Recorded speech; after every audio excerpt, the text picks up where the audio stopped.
Hi, Barry from CCM. We're in the workshop and today we're going to talk about DPFs or diesel particulate filters. So let's think about a DPF or diesel particulate filter.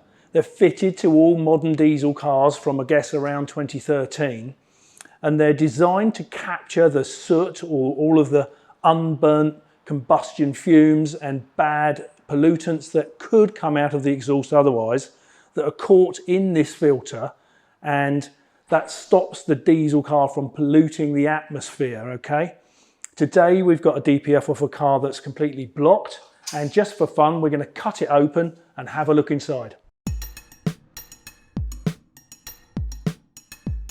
Right, so let's bash a bit of this out so we can have a look at that.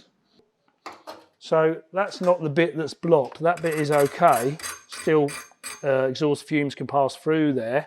This guy is going to be our problem, so let's have a look at this guy. So let's pull a bit out and have a look. You can see the honeycomb sections in there. That's where the soot is collected against the walls of that ceramic, and that is where it will be stored until the pressures are so bad that the engine wants to try and regenerate and burn all that soot out of there. And sadly for this DPF, that's why it can't be used again, because it's just too blocked to be able to regenerate. In fact, it's too blocked even to be flushed out with a professional flushing machine. So that's really the end of it for that. That bit's going to scrap. We'll fit a new one. We'll reset the car so it knows it's got a new one. And that vehicle owner can go and get another 100, 150,000 miles out of that van. Good luck to them. See you in the next video.